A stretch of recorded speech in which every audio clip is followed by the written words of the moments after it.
is Todd Creager, and today I want to talk to you about EMDR and trauma wounding, or EMDR and trauma wounds. So I want to explain what I mean by both. EMDR is an abbreviation for eye movement desensitization and reprocessing. It's a treatment that has been used to help people process and move through trauma so that they could heal even from childhood trauma as well as adult trauma. And it is research-based, evidence-based. It has been shown to be remarkably effective by trauma experts all over the world.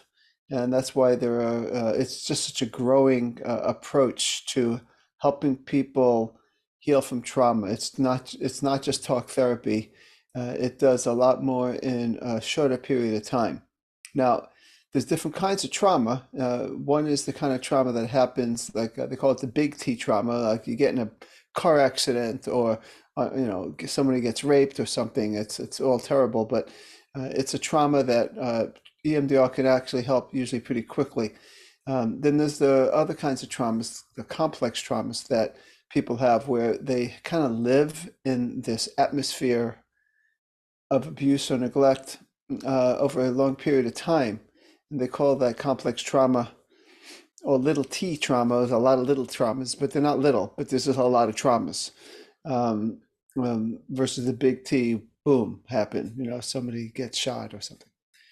So EMDR helps with both. And complex trauma, one of the areas that have been very much been focused on as of late, very cutting edge, is what we call attachment trauma, because a lot of people grow up in families where maybe they weren't abused, maybe they weren't even severely neglected, but they grew up in families where there wasn't attunement. That's the word. Attunement is when a parent, I'm going to say mother, but it could be any caretaker, but for the purpose of this video, I'll use the word mother. The mother doesn't respond based on the child's needs enough. In other words, a typically attuned, healthy mom, when the child cries, the mom tunes in and eventually helps the child soothes the child. And if you have a mom where you're being soothed more times than not, you're going to grow up having a secure attachment to mom.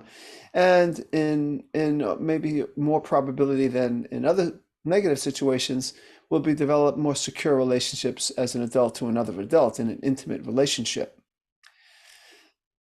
But there's also insecure attachment styles. And in an insecure attachment, you have a parent who doesn't tune in to the child consistently. Maybe one scenario is sometimes the parent is there, but other times the parent maybe is sick or depressed or drinking too much or whatever the case may be and isn't there. So it's in these kinds of situations when sometimes the parent is really there and tunes in and sometimes doesn't, it can lead to this inconsistent parenting where the child, every time there's any separation at all, the child freaks out because the history has been that the parent doesn't come back very quickly.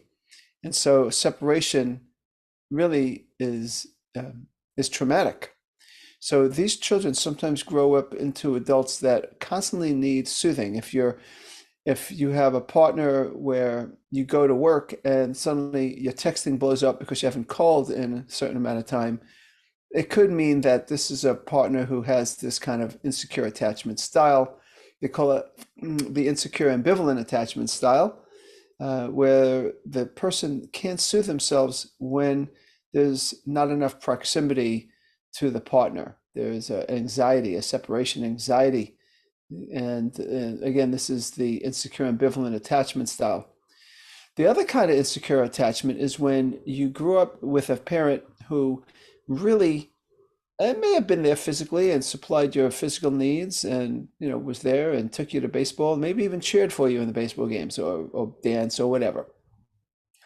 But when it came to your feelings, your pain, the parent couldn't be there, wasn't capable of tuning in, being there.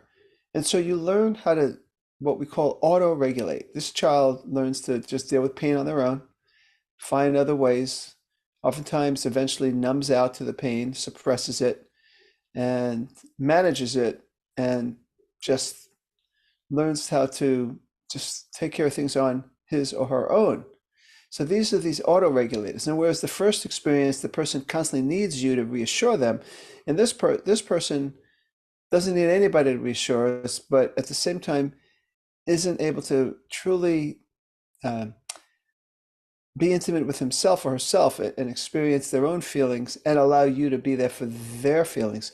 And usually it translates to, I don't have much tolerance for any of your feelings either. Just what's the big deal?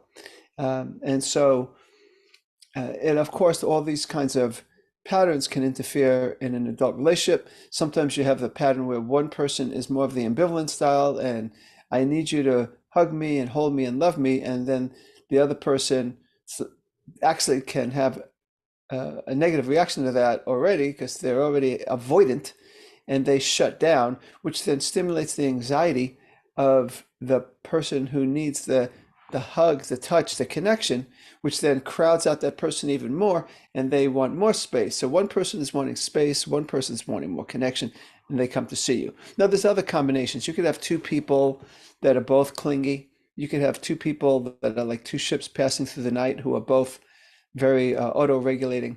But ultimately, people come to you because there is a lack of connection of some sort, which can lead to other problems, like some of the problems I work with all the time: infidelity, addiction, on and on.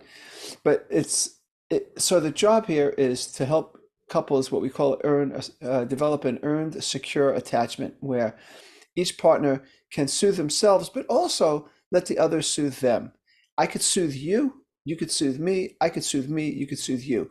It's all happening in some kind of way, where there's some sort of balance there, where we can be close and connected and merge, but we also can have distance and separation in our own I-ness or individuality. Now, so where does EMDR come in all this? Eye movement desensitization and reprocessing, it helps with the big traumas, but also those complex traumas too. But and specifically a complex trauma where there's been a consistent, insecure attachment. And in these cases, and this is the area that I have been really focusing on lately, in trainings that I've been to, and then working with and successfully working with clients, is especially working with the avoidant style, but both, where basically in both insecure attachment styles, there's things that are missing. So whereas, when people get trained in EMDR, they learn how to process bad things that happened, and it works really effectively to help people process bad things that have happened. We also need to learn about what good things didn't happen. And that's the thing. When couples come to see me, they oftentimes blaming themselves or each other for a relationship that's unsatisfying or not working. But a lot of times it's because as children, they had deficiencies, not that they personally were deficient, but there were deficiencies in how they were attuned to, paid attention to, and loved. EMDR is a process that helps people beyond just the conscious mind, not just talk therapy, that can enhance this ability to fill in those gaps. We can't undo what our parents did as if it never happened, but we can reprocess those memories and learn how to fill in the gaps that we didn't have. So that ultimately, a lot of times when I'm working with people with attachment wounds, I might have the couple present, or the individual present, what's going on, what triggered their abandonment issues, what triggered their fear of being engulfed and overwhelmed issues, whatever the case may be. And we start to do the EMDR, which includes bilateral stimulation, which, like REM sleep, seems to begin processing negative memories that have to be healed. And ultimately, the person sometimes will shift into some past memory. We call it feeder memories that feed the present struggle that they're having with their partner. So we can process the present and the past. We could help the person in even prepare for a future where instead of doing these, what I would say, childhood learning strategies, that they're able to have more at their disposal. Think of it as a strategy, as an adaptation. When a child learns, I have to be on my own because no one's there to be there for me, then that's their strategy. And they continue that strategy, not being vulnerable with their partner. If a person learns that I have to scream, yell, and have a fit to get my mother's attention because I'm afraid she's gonna, when she's left before, she hasn't come back unless I made a big stink, then I might get into a relationship with someone where I just get really dramatic and get overly emotional anytime there's any kind of separation. It's a learning strategy because we're all needing to connect and survive and regulate our emotions. So that is challenging. But like I said, with EMDR, what I can do with people is I help them. We're a team, and we help them fill in those deficiencies through a process where now they're wounded parts of themselves that are being enacted in front of our faces in their current intimate relationship. These wounded places actually begin to heal, and oftentimes there's now more, I'd say, linkages with their healthy adult parts that are there. We all have healthy adult resources. We have to find them. And with EMDR, it helps enhance them and begin to link the wounded parts of you with the healthiest parts of you, which ultimately results in resolving and moving on from these wounds. And suddenly you don't have to do those same strategies to feel like you're surviving. And you have the option to have a more mature relationship where you can develop what we call that earned secure attachment and learn to co-regulate with each other.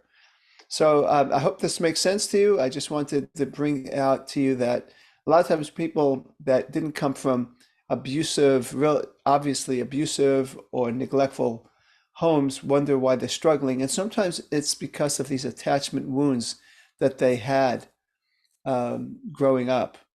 And it's traumatic because the child is not getting what they need. There are those deficiencies that I'm talking about. So just something I wanted to share. And of course, someone like myself can be very helpful in these kinds of situations as well. So thank you for listening and just take care. This is Todd Creager, making the world safe for love.